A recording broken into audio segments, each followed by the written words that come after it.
Stephanie. Thank you very much, Helen. And I'm very glad to be here. I'm currently running Bloomberg Economics, for those who wonder why on earth I'm here, but I have had a great interest over the years in local institutions and local economies, actually developed in part by chairing the Inclusive Growth Commission for the Royal Society of Arts in the UK a few years ago.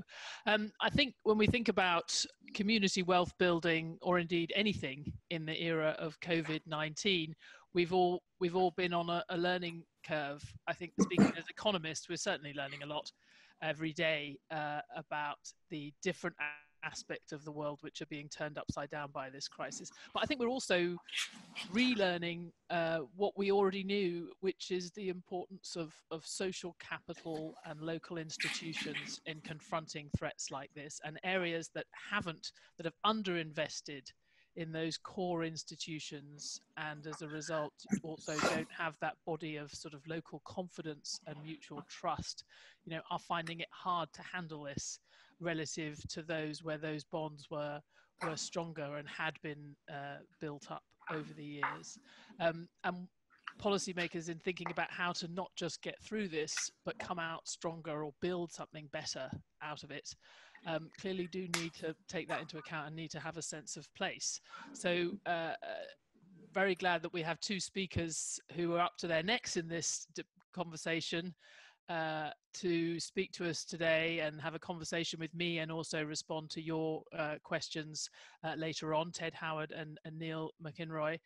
The event is, as you've seen, hosted by the Centre for Local Economic Strategies, but there has been a joint work with the TDC in producing the Owning the Future document, and that framework for local authorities and local governments to rebuild out of this, which is rescue, recover and reform. I hope people calling in have read that. We're just going to have we're going to have short remarks from Ted and Neil, and then a bit of a conversation with me, and then questions from all of you. I'm sorry that we've deprived you of the ability to chat, but I promise I'm paying close attention to the questions in the Q&A box. So without further ado, let me introduce Ted Howard, who I'm sure many of you know, co-founder and president of the Democracy Collaborative, and a great social entrepreneur, familiar to many, particularly in the US, always innovating in this space, and previously executive director of the National Center for Economic Alternatives. Ted, give us your 5 minutes elevator spiel. Thank you so much. A really interesting elevator. Exactly. Thank you so much, Stephanie, and hello to everyone on this call. I've been able to see the registration list, and there are many, many friends and colleagues that I've come to know over the last 6 or 7 or 8 years in the United Kingdom. So it's very good indeed to be here with you. I've been asked to just make some framing remarks about community wealth building. The Democracy Collaborative is a US-based, action-oriented think tank, although we work in other countries as well. But most of our activity has been here in the US, and we are now 20 years old this year. For more than 15 of those, one of our primary focuses has been on a frame of economic development that we call community wealth building. While we, I think probably it's generally agreed, invented that term of art, indeed community wealth building has a long history of rivulets of activity that have flown into it. One of them being the work of the Rochdale pioneers in your country.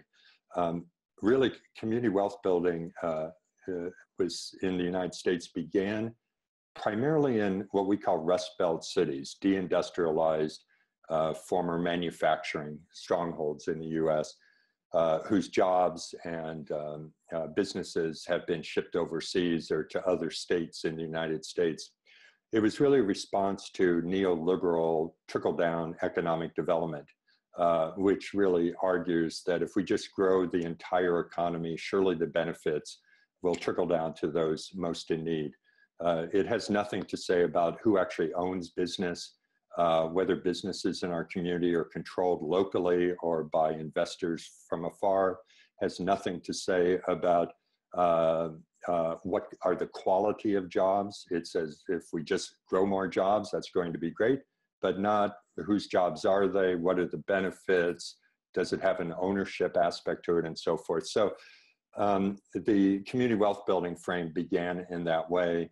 And we've been fortunate to work with our partners in the UK on a number of community wealth building strategies. And on this paper, as Neil will talk about, and particularly in the city, the northern city of Preston, that many of you are aware of. The COVID-19 crisis, certainly in the United States, has made evident what many of us already knew: the fragility of our economy. That when the United States leadership thinks of the economy in the US, they're thinking about the financialized national economy, not the local community economy. They think of Wall Street, not Main Street, the economy where people really live and where they practice the arts of democracy. Our local economy in the United States has been absolutely devastated by the COVID crisis. And so it's a kind of irony that something that began in Rust Belt cities that had been left behind in the United States is now relevant throughout the country, because in many ways the United States has become one giant Rust Belt city. And the level of pain is absolutely extraordinary. One aspect of community wealth building is using procurement of major public institutions to bring procurement back to our communities to create jobs and wealth and so forth. There are other aspects in terms of building a democratic economy, many types of structures like cooperatives and employee ownership and land trusts and public bank, but the procurement piece is really important. And so the final thing I'd say is it's absolutely extraordinary what COVID-19 has revealed. Just think of this, that the global supply chain collapse that we've experienced in the United States and in the UK around PPE and so forth. In the US, this global supply chain collapse is probably going to take down the president of the United States, God willing. It has wrecked the real economy of this country. In the United States, we now have Depression-era unemployment levels, and the new unemployment figures are going to come out today, and another 3 or 4 million will probably be added to the roster. There will be hundreds of thousands of people dead as a result of this, and many millions who've been adversely impacted in their families, all because of the global supply chain and its collapse. And so now, and this would be my last remark, I believe in this post-COVID era, we have an enormous opportunity to relocalize these supply chains here in the United States, to actually create hundreds of thousands, perhaps millions of good quality jobs by bringing the supply chains back to our communities. And if we're going to do that and manufacture locally, and if we're going to do that, let us organize these on democratic principles, on employee ownership, on community linkage, and so forth. So this is a time when community wealth building is more relevant than ever, certainly in the United States, and I believe the United Kingdom. And while it's difficult to talk about opportunity at a historic moment of such pain and distress and destruction, nonetheless, there is an opportunity to mainstream community wealth building, not as an alternative to neoliberal orthodoxy, but to have this become the paradigm of economic development in our countries. So with that, I'd like to pass it to my good friend, Neil McElroy. Could I just say, many of you on this call obviously know CLES well. I want to say the United Kingdom is so fortunate to have an organization like CLES and what it does and its commitments and its real artistry and technical savvy to work with authorities all over the country. I wish we had something equivalent, and we're going to try to get Neil over here to the States more often. So, Brother Neil, over to you. Oh, thanks very much, Ted, and touched my heart there. It was really nice. Thank you very much for that. I appreciate that. And you've been an inspiration for many years, and it's been a pleasure working with you over the years, and also working with you and colleagues in the recent paper we produced. So I'm Neil McInroy. I'm the Chief Executive of the Centre for Local Economic Strategies with the UK's National Organisation for Local Economies. We think and do, so it's a strange kind of think tank. We kind of work with policy, put that into practice, but also work on the ground with real life problems, and certainly a lot of them happening at the moment. COVID-19, I think, has cast a torch on our economy, a very strong beam. And it seems to me there's a fork in the road, a paradigm shift sort of moment, really. And we can either mend and repair the old economic model, or we can try and build a new one. And even if we could go back to the old economy, which I think is impossible, but even if we could go back, let's think about what that was like. Driven by fossil fuels, climate emergency, we had wealth extraction at a rate of knots. We had 1 in 4 children in poverty in Manchester, the city I'm in now, 1 in 4 children in poverty in London. This is the 5th, remember, UK 5th most richest country in the world. We've got the 5 richest families in the UK own the same wealth as 13.2 million of us. This was an economy that really wasn't going well even before. So the idea of bouncing back, the idea of let's build, let's get back to normal, it wasn't very good for huge swathes of our fellow citizens. So we need to build a resilient economy. We need to build an economy that works within planetary limits. We need to build an economy where wealth is shared more. We need to build an economy where we've got respect for care, nurture, and everyday elements of our economy and our need, how our needs, wants, and desires are serviced. Community wealth building is kind of on hand. It's there, ready and willing to step up to the plate and help with this new economy we've got to build and get us through this crisis.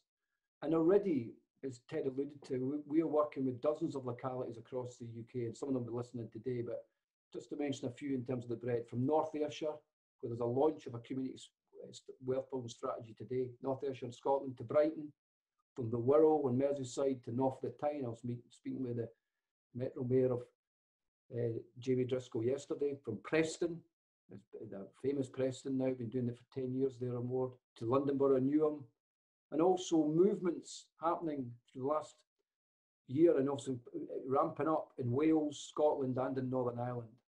So this work started about 12 years ago for us, and inspired by the work of Ted and the Democracy Collaborative, and we ripped off the community wealth building phrase. In the UK though, it was a reaction against something. We've been working many years in local economies, and about 10, 12 years ago we thought, hold on here, this is not working very well. Local economic development's not working very well. We got these promises of growth and wealth, but we've seen wealth was getting extracted out of the places where people lived, far away to sometimes far away offshore places. We were promised inward investment and employment. And what we often got was low wage economy and precarious jobs. We were promised regeneration, only to find shiny city centres and some communities left behind. So we were getting mad and furious about that failing of the promises of local economic development.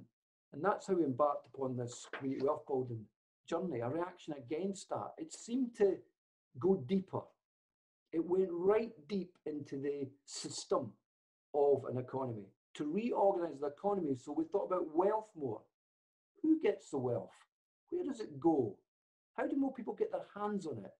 What about wealth as it's produced, rather than thinking poor people need to get wealth after it's produced? How do they get people more involved in the actual production of the wealth itself?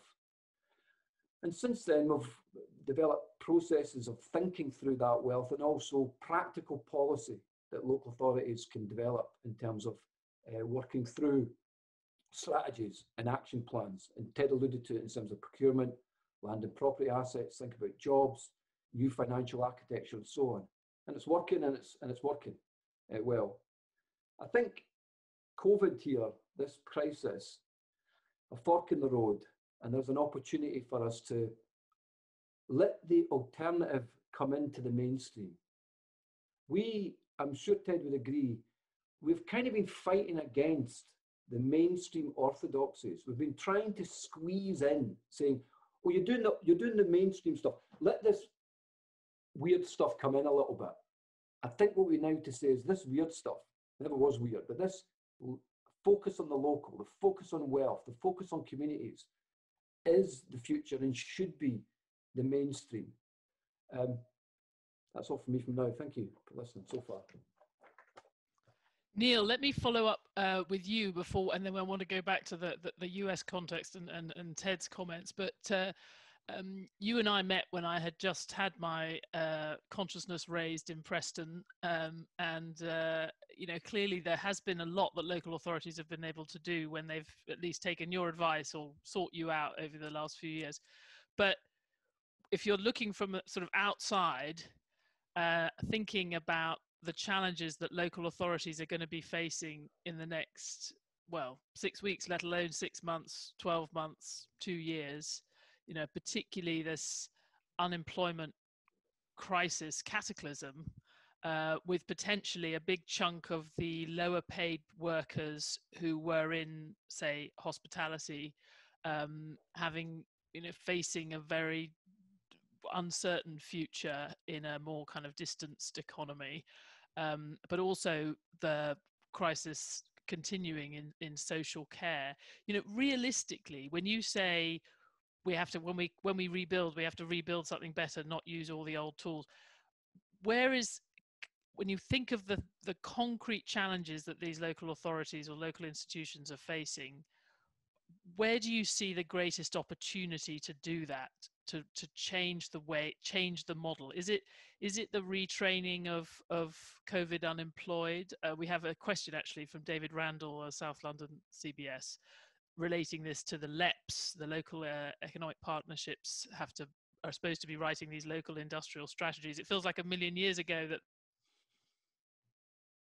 we would, that is that one opportunity right now, when you were thinking about how to help the COVID unemployed who may not have jobs in the sort of post-COVID economy? I think, yes, I think the clear thing that needs to happen is that every single pound that comes into a local area in terms of public spending or through anchor institutions like universities and so on needs to consider exactly how that's benefiting local people and local communities and creating local jobs. And that includes who they employ, but also what they spend their money on and what their supply chain, be it for catering, be it for offices, be it for construction and so on.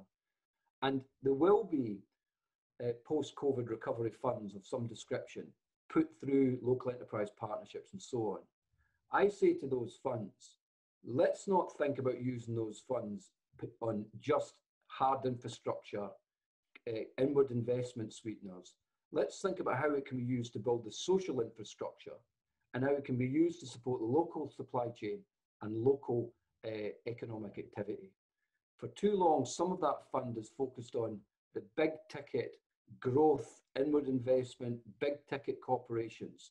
It needs to think micro about how that fund is used and how every single pound is used to benefit communities, local businesses and local people.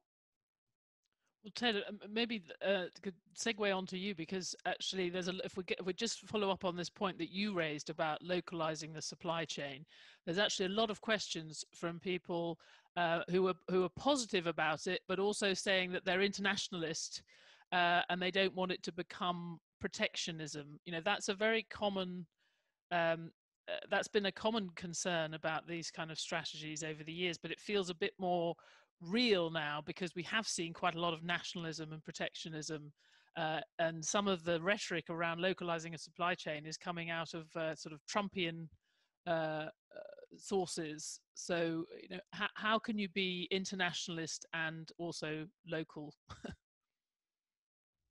Ted, sorry. Yeah, thank you very much, Stephanie. You know, certainly that critique comes up.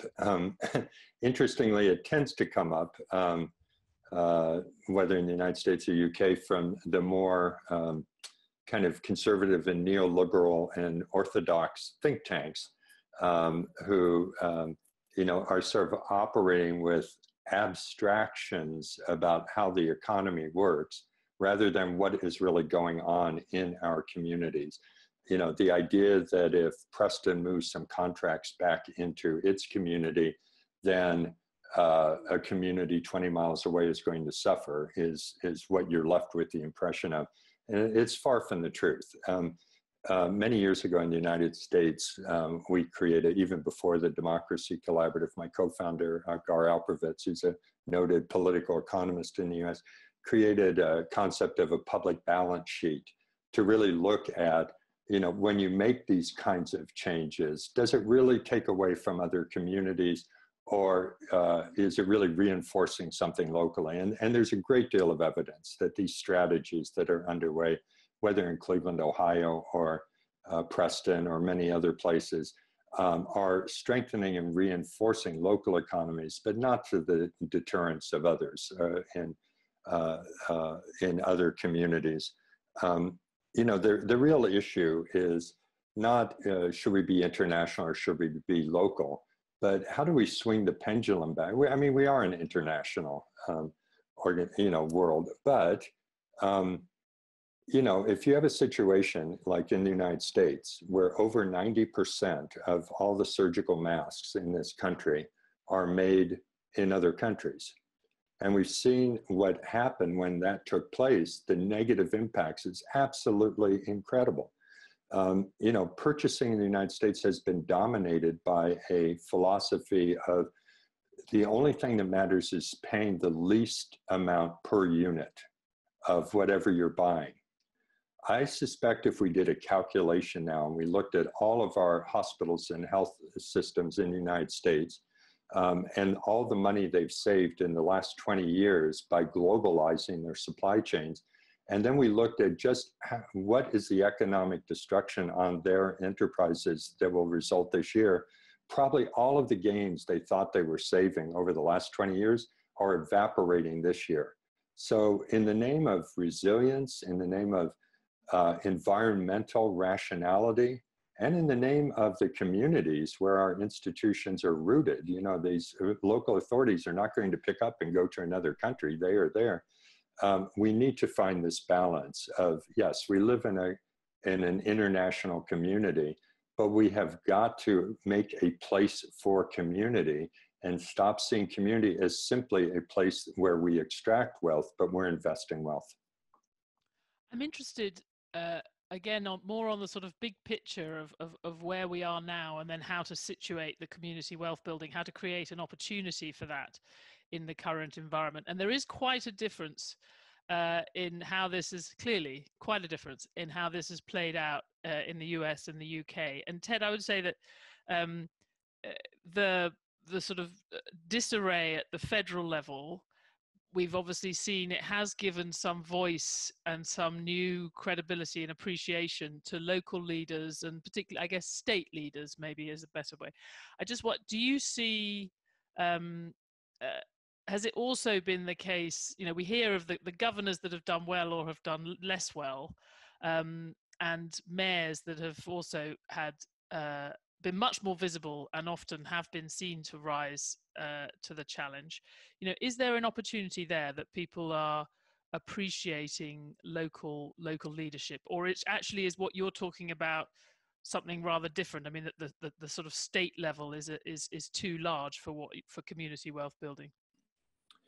No, I think this is an absolutely epic moment for the advancement of this community wealth democratic economy agenda, and at both the state, at the state level, but also at the local community level. Given the kind of craziness of our federal national government, while there are some political leaders, you know, Elizabeth Warren, who is running for president, Bernie Sanders, and others who are really embracing these ideas, even people around Joe Biden, who's the presumptive Democratic nominee, are interested in many of these ideas. But where the action is in municipalities and in state governments.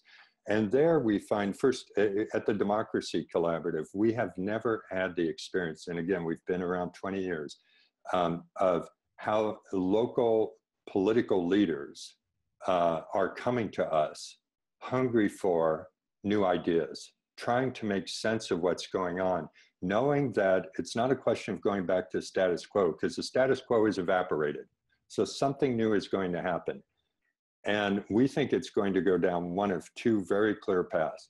In the United States, there are over $2 trillion of capital sitting on the shelf in large corporations and investment firms that may just come in and buy up our local economies. I was on the phone yesterday for pennies on the dollar. I was on the phone yesterday with someone who said, you know, by the end of this, when the dust settles, there may be only 3 retail companies in the United States left. So the consolidation is incredible. And local political leaders are seeing that. And they're asking us and others, how do we make sense of this and what makes a difference? For me, Stephanie, this is very much akin to the period in the United States when in the late 1920s and early 30s, when the Great Depression was ramping up in the US. And it was before Franklin Roosevelt and his administration came in with all the new ideas that led to things like Social Security and rural electrification. Before any of that, local communities were experimenting. How do we, no one's coming to save us. We live in communities. How do we start to reconstruct? And it was called, historians call this period in the United States, which is very innovative, call it the laboratories of democracy. When new approaches that you could not talk about 5 or 10 years previously are now able to be considered. And I think that's the period. And I have many, many examples of that. But this is where the push can come. So a lot of our work is actually developing policy proposals. You know, how can a city set up a holding company that can, instead of letting all of its small businesses and SMEs disappear and evaporate, step in and actually buy them and own them for the public benefit? And this idea of a holding company is taking on a great deal of credibility right now. So if we're going to bail out large airlines, let's also demand an equity stake in those companies for the public benefit and to shape their environmental policies. So I think there's a big opportunity. But part of, at least in the United States, we can't just rely on local and state authorities. We have got to actually build a movement, if you will, a political and organizing movement to move this agenda forward as the new approach for the reconstruction of our economy. I do worry, just to briefly follow up on that, I mean, I do, a gloomster or outsider would look at the current situation and you say, that sounds great. But actually what's happened is that the small businesses have been, by and large, not got the federal support.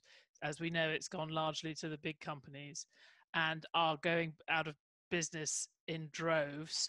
And even the larger industries, as you mentioned, are consolidating. So the problem that we already had with lack of competition is getting worse as a result of this. So I just wonder, is it realistic? I mean, are we going to be able to, are they going to be, you're going to be able to act locally fast enough to even come out of this with the same local businesses that you had before, let alone build on them? Well, I mean, you're quite right to point this out, because what I'm painting is a vision of the possible. I think it is probably more, you know, I think most people would probably bet it's going toward more consolidation. It's, you know, we may lose 50% of our small business. That is a trajectory. We painted in the paper with CLES the scenario called the good, the bad, and the ugly. And the bad is, think of after the financial collapse of a decade ago, basically, you know, we reorganize and consolidate and go back to that. The ugly is much worse. We could get into real, almost police kind of state tactics. And I mean, we're seeing in the United States, you know, armed militias and vigilantes storming, right wing storming state houses to demand that the governors send everybody back to work. I mean, it is some very nasty stuff here. So I'm not saying it's likely to go in our direction, but I'm saying there's an opportunity that we can move in this direction. And you're quite right. We need to move fast. One of the things that is very interesting in the US, while the small businesses, as you said, have not gotten the support from these stimulus, trillion-dollar stimulus packages, there's more money coming. And there's going to be a fight in each community about how that money is going to get redeployed. And that's where the politics and the power come in this. But I'm, by nature, I'm an optimist, but I've been in this kind of work for 50 years, and I've seen things going up and down in terms of social change in America. I think this is a period where we actually have the opportunity for fundamental systemic change, and we need to create a big enough vision and a powerful and realistic enough approach, which community wealth building is. It's not rhetoric. It's really very, very clear what needs to happen. And we need to project that around the country. So I say stay tuned. Let's do this webinar again in a year, and we'll see how this is shaken out. Let's do it. Maybe we might even be able to do it in person. You never know. Or Neil, on that point around local businesses, I guess the UK, one way of looking at the UK response is that it's been equally bad for small, large, and medium-sized businesses. My impression is that small businesses haven't got money, but then the large ones haven't really got money either. But when you look at places like Manchester or the local authorities you work with, same question really. I mean, how do you even? It is probably optimistic to think that you'll come out of it with anything like the same number of small businesses to call on and to bring into your strategies, let alone increase that resource. Well, there is a trajectory, I suppose, that would suggest that would be the case if we have a economic development regime in practice at a local level, at a city level, local authority level, that has the old mindset. If we think about this being a massive, huge crisis and a turbulent period, there is a need to repurpose our business development, our funds for businesses and so on, towards the cooperatives, towards the mutuals, towards the community interest companies, towards community enterprises, towards social businesses.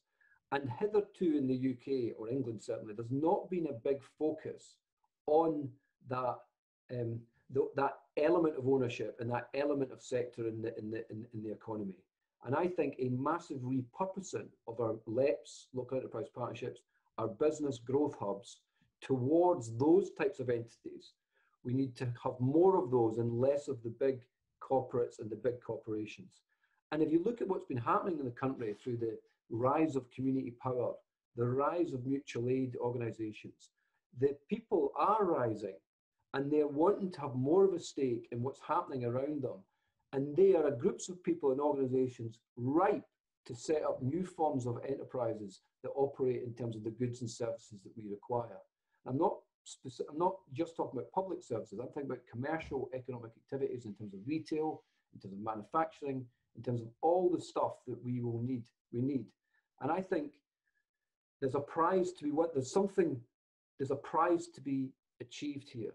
And it does need, and that's what our advice to local authorities is, let's think again about how we think about what the business base and the types of businesses we have in the locality, and let's repurpose our policies and practice support that type of growth. And even as places like Barcelona already have a social and solidarity economy unit. They have a whole unit dedicated to setting up micro enterprises and co-ops and so on. Our devolved nations are perhaps further ahead in this in England. Certainly Wales, Scotland, and Northern Ireland in terms of social enterprises, much stronger. So there's a heritage there of this. Rochdale pioneers, a heritage of co-ops. We need to reinvigorate all of that. And I think we're seeing some of the seeds of this already happening. It just needs the oomph of mainstream economic development support and mainstream economic funding from government. I would say one other thing on that, actually, is that there is something interesting about the shift in the economy, and that I think we need to move from a transactional type of economy to one much more relational. And I think we're seeing already the local butchers, the local shops, we're all becoming localized in this crisis period. And I think we're relating to the economy in different ways. It's not just a transaction. We're interested more in the provenance, we're interested more in the relationship we have with those types of things we consume and need. And I think that's also a powerful consumer force that we'll have moving forward, that people will put trust in those local enterprises and also enterprises that we have a stake in. There's a couple of questions actually that sort of relating to that, but also specifically, the relationship between the local residents and local authorities. And actually, it's Elaine Cohen has said, I'm so disillusioned by the disconnect between local residents and councils. Council officers turn to the Scottish or the UK government for direction. And my fear is that these professionals will revert to processes that they're comfortable with rather than progressive change for good at the local level. So what can local residents do to influence decision makers to encourage them to adopt community wealth weird stuff, says Elaine. Neil. Well, it's an excellent question. And I think we're seeing a questioning of the relationship between citizens and our authorities, and a new social contract. A social contract has been disrupted, and it won't be Humpty Dumpty's fallen down. And I don't think Humpty Dumpty can be put back together again in terms of the social contract. So I think our administrations, including national and certainly at the devolved administrations and local government, needs to have new forms of engagement with citizens and building on that community power that we've seen. And that means a new participative democracy to be encouraged, citizens' assemblies, new forms of work with citizens in terms of developing services. A whole new flourishing of activism that we've seen needs to be captured by the formal democratic processes. And speaking yesterday to Jamie Driscoll up there in the North of the Tyne, the Metro Mayor, he's up for all that. I'm sure that Andy Burnham in this fine city regions for it, or Steve Rotherham in Liverpool, and maybe Sadiq in London. I think there's a sense of some politicians that this is a big shift and need to think about their services, their authorities, their offices, and how that relates more to the people. I actually believe that people won't accept it anymore. I don't think we can have these closed institutions. I think people will demand them to be opened up, and so that their voice is heard. They need to be more porous to what people's views and opinions are. So there's a lot to do. There's a prize to be won, but I do think there's an opportunity there that can be harnessed from this rise of community power we've seen in recent weeks and months. I feel like I've ended up, I sometimes felt like this on the BBC, that I'm cold water correspondent. I'm there to sort of throw cold water on the hopes and dreams of people who, were hoping the economy was doing all right. But I mean, just to do a little bit of the same I did to Ted, to you, I mean, that all sounds true in the sense that we have all felt much more local, inevitably, over the last few weeks. But a lot of the oxygen in terms of policy has been taken by this very centralized response to the crisis. And we have had day after day of hearing from Westminster, and actually sometimes being applauded for having a very centralized system. In contrast with the US, we've had this, it doesn't seem to have necessarily been that successful, but at least very joined up central effort. The councils and the cities and the mayors that you've just talked about have almost no money to spend and not very much power over any of the kind of key levers that matter in their local economies. And actually, in contrast to the US situation, that for mayors and governors, realistically, do you see an appetite in Westminster for giving cities more space, giving localities more space to have these experiments? Because there is a very limited room to do it now, with even Preston, even other, you're dealing with a very small proportion of the spending in a given area. Yeah, I mean, we are one of the most centralized states in the world, in England, and there's a new balance to be struck between the role of the nation state and the role of localities. And it's quite clear, I think it's quite clear that what we need to power up local government and local England. And that's power up in terms of responsibilities over elements of public services, but also power up in terms of fiscal devolution. And the trajectory has been for control moving back to Whitehall. And I think the ugly that's portrayed in the paper and that we wrote with TDC talks about that there's a rise of a new centralism, a new centralised state, and perhaps a very authoritarian one. And we have already had conversations with a number of local government leaders and around the movement we need to build. And I think we've already seen the evisceration of local government over the last 10 years from austerity. We're seeing problems with local government funding as we speak.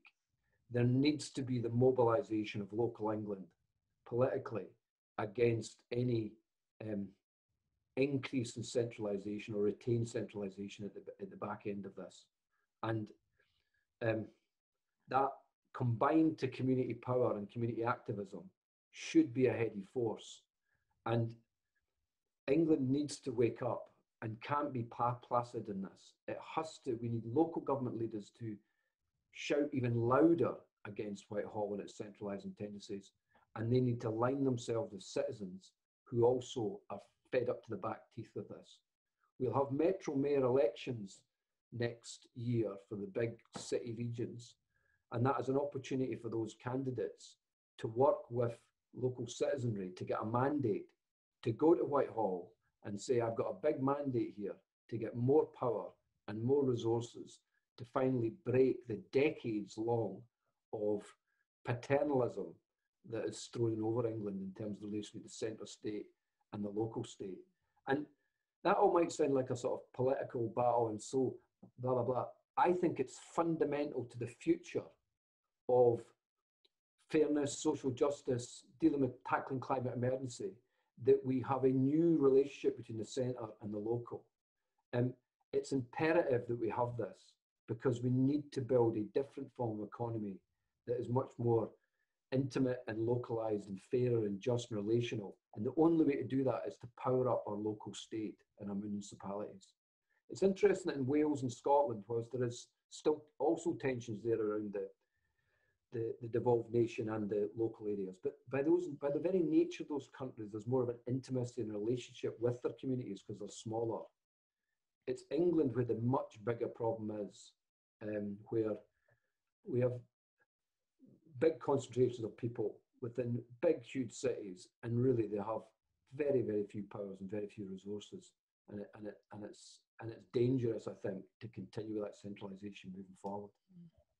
And Ted, I wanted to. We've got loads of questions, and they're all admirably concrete. So we may have to be we may actually just try and rattle through a few. But Stephen Carter's very interested in this idea of the shift of ownership that might happen with a crisis. And I think, Ted, you had mentioned the possibility of holding companies or trying to take on some kind of local ownership. Can you tell us a little bit more about that? And then I think there was also interest in whether there was any precedent for doing that in the UK. Mm-hmm. Well, the central component of community wealth building is broadening ownership over capital and business. These could be employee-owned firms. They could be municipal-owned businesses and enterprises. There are many in the U.S. Most of us, tend to think, well, the United States is privatizing everything. And no, actually not. There's an entirely countervailing trend toward local public ownership, not big state socialist ownership, national government, but at the local level. And these things, broadband companies and so forth, they're locally owned, public power authorities and the like. We think in this crisis, as I said, the status quo has evaporated. So I think it's just ridiculous to think we can invest and rejigger things and just go back to where we were. So we have a devastated landscape. And if we're not going to allow for the increasing concentration and the financial extraction consolidation, what do we do? So here in Cleveland, it is, we're a city of close to 400,000 people. We're estimating it could be that something like 50% of the smaller and medium-sized businesses in this community are going to disappear, especially if this crisis goes on for another month or two. So the local government could step in, and we're advising it to create what we call a holding company. If anyone wants to write me about this. We actually have created a paper that gives a sense of how this would go, and we've provided it. The city of Amsterdam is looking at it, for instance. In Wales, they're looking at this as a new kind of mechanism, completely legal, at least under United States law, that could step in and purchase these assets, keep them viable, but as part of the purchasing requirement, would require that there's some equity stake in the companies by the workers themselves. So there's a way to transition existing businesses from single ownership to a more broadly shared ownership design. And that's essential because it means better wages, better benefits, profit sharing. It also means because these companies are more broadly held, they're more deeply rooted in our communities.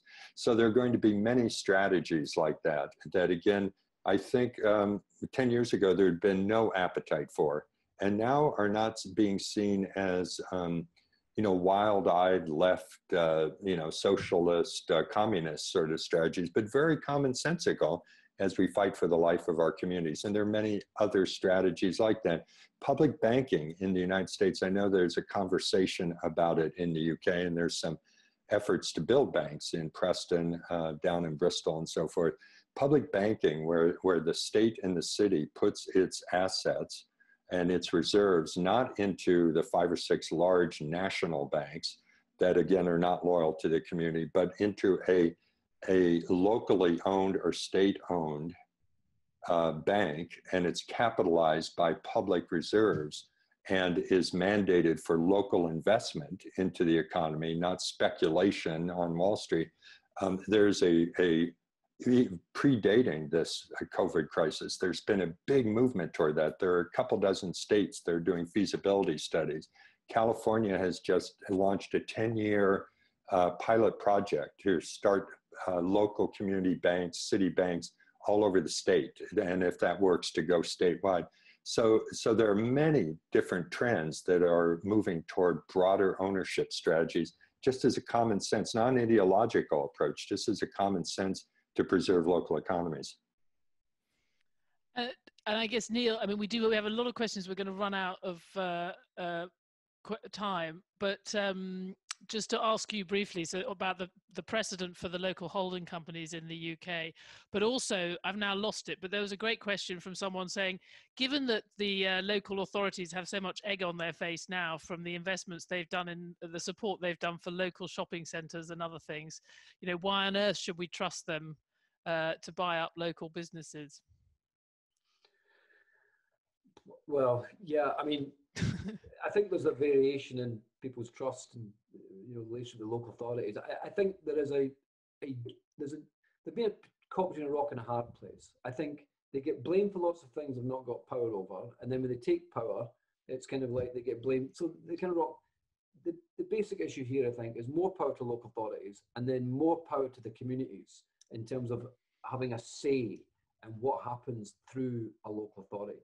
Ada Colau, the mayor of Barcelona, says that we need to open our institutions up and let the people in. And I think there's a whole range of new mechanisms we need to develop around our democratic entities that allow more people to have a say in those institutions. And I think that will counteract some of the mistrust of how they go about things. It seems to me that municipalities could have actually helped to be a part municipal ownership, perhaps with some some form of community shares might have been an option in that. So there's different models and different ways they could bring people into owning more of the economy rather than just municipalities doing it. And another question, which I know is, it comes up a lot in the UK context, but I think probably in the US as well. I don't know whether Ted wants to raise it or either of you actually, but what's the role of pension funds? Chris Stubbs asks, and there's also raising the example of the solidarity pension funds in France. Ted, I don't know, or no, Neil? Yeah. I mean, there's been lots of talk about, how we progressively use pension funds in the United Kingdom. And, I think we need to be more imaginative around what's used with those funds and how you get a return. I think they should be thinking about more local investment opportunities. And I know that Greater Manchester Pension Fund and West Yorkshire Pension Fund and Strathclyde Pension Fund, all are thinking about local investment opportunities. I think it's woven into the whole problem we have in the economy or in the financial world, and there needs to be a return for the cleaner who's cleaning the local authority and has a local authority pension, and there needs to be a return for that lady. So in that sense, there needs to be a fiduciary responsibility in terms of how you use those pension funds to make sure there is a return, but certainly there needs to be more imaginative use and consideration of how they are used. And Stephanie, if I could say, we've had a failure of imagination around the economy of what's possible. So with pension funds in the United States, if you dare to talk about, well, why are we not taking public employee pension funds instead of putting them on Wall Street, which actually is going to invest in a way that's going to harm people's jobs and probably send them away? Why not invest locally? And then the answer comes back, well, there's a fiduciary responsibility with the pension fund. You have to get the best return on investment and so forth. Well, let's look at how that's working now. Pension funds invested in fossil fuel companies are not doing all that well now. In fact, if you really want to exert fiduciary responsibility on behalf of the pension holders, you would actually take them out of these kinds of industries because they are absolutely going nowhere. So part of what needs to happen is we need to provoke a very big conversation of reimagining what's possible. We take it for granted that the system we live in is going to produce more wealth inequality, worse climate outcomes, greater destabilization, crummier jobs. We take it for granted that that's what our system is like. And then we try to tinker around the edges. Well, let's try to ameliorate some of these negative consequences. We need to get our ambition up to imagine we could construct a new economic system, which was constructed by people, not that came from God in the first place. And this system would on a daily basis produce more equality, more equity for people in the economy, more stabilization, better outcomes. We need to get our ambition up. People ask me, well, what's in the way of our doing this? Because it all sounds so good. Yes, it's the large corporations. It's the failed national governments that don't really care about community. It's all of that. But more than anything, it's we don't have our ambition big enough to see that we are historic actors who can literally shape the future of our communities and our countries. So if we're looking at like, well, what's holding us back? We need to look in the mirror as well as look externally.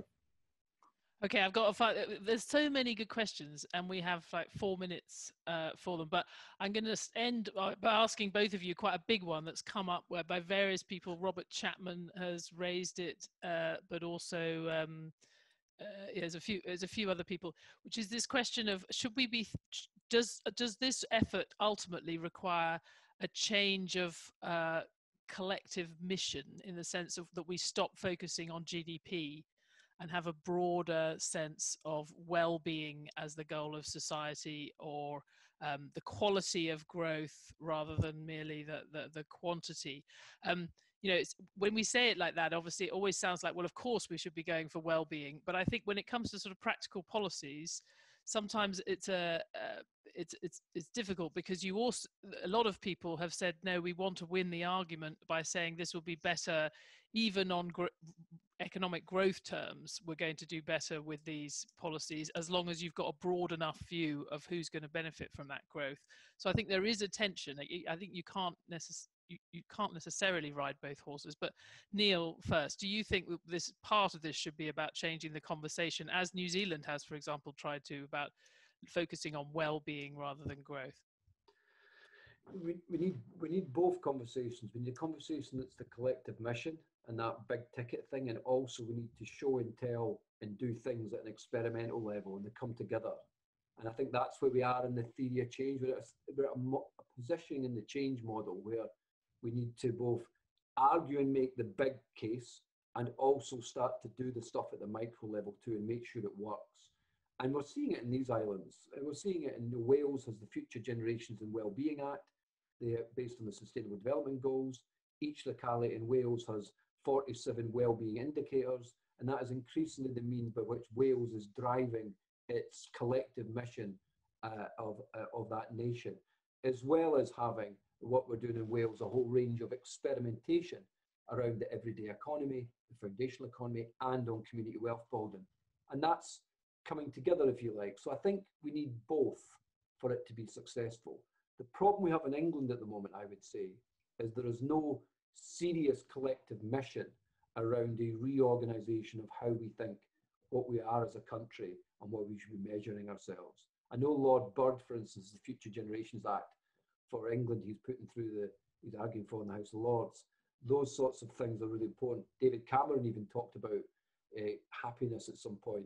That's never really come to fruition. England needs that desperately because there's a lot of good community wealth building experimentation happening, but it's actually suffocated a little bit by this abiding economic growth narrative. Ted. Well, as they say, at least on this side of the pond in the United States Senate, I would like to associate myself with the remarks of my learned colleague, Neil McInroy. So I completely agree. I would simply add, yes, we need to get beyond GDP, and we need to have an entirely different measure of what is the hope for this economy and where we're going in for all of us. But that's not enough. We have also got to stay focused on structures. And ownership matters. Who owns the economy, the capital, the assets absolutely matters, and it determines the way we go.